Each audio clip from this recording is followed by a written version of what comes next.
بسم الله الرحمن الرحيم. هل أتى على الإنسان حين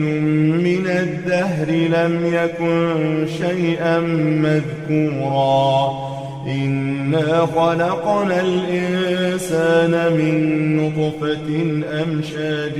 نبتليه فجعلناه سميعا بصيرا إنا هديناه السبيل إما شاكرا وإما كفورا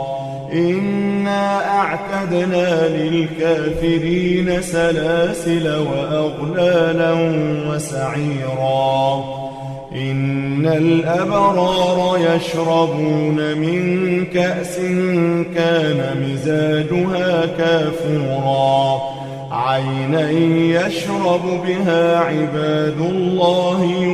يفجرونها تفجيرا يوفون بالنذر ويخافون يوما كان شره مستطيرا ويطعمون الطعام على حبه مسكينا ويتيما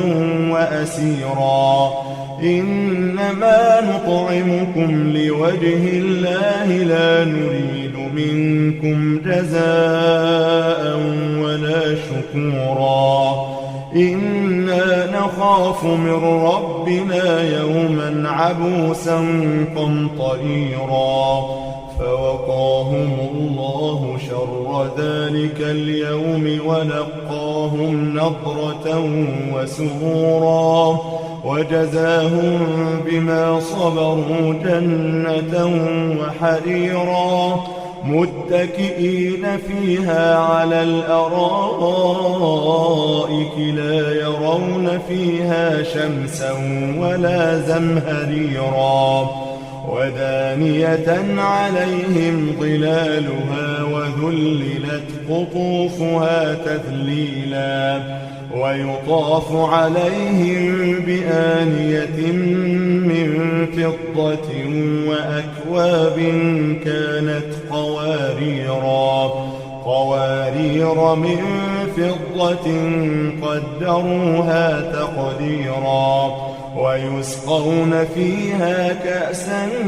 كان مزاجها زنجبيلا عينا فيها تسمى سلسبيلا ويطوف عليهم ولدان مخلدون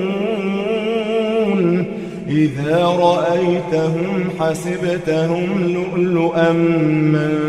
منثورا وإذا رأيت ثم رأيت نعيما وملكا كبيرا عاليهم ثياب سندس خضر واستبرق وحلوا أساور من فضة وسقاهم ربهم شرابا طهورا إن هذا كان لكم جزاء وكان سعيكم مشكورا إنا نحن نزلنا عليك القرآن تنزيلا فاصبر لحكم ربك ولا تطع منهم آثما أو كفورا واذكر اسم ربك بكرة وأصيلا ومن الليل فاسجد له وسبحه ليلا طويلا إن هؤلاء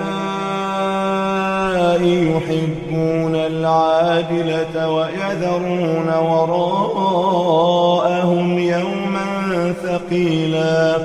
نحن خلقناهم وشددنا أسرهم وإذا شئنا بدلنا أمثالهم تبديلا إن هذه تذكرة فمن شاء اتخذ إلى ربه سبيلا وما تشاءون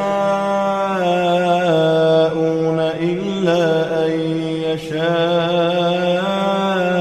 الله إن الله كان عليما حكيما يدخل من يشاء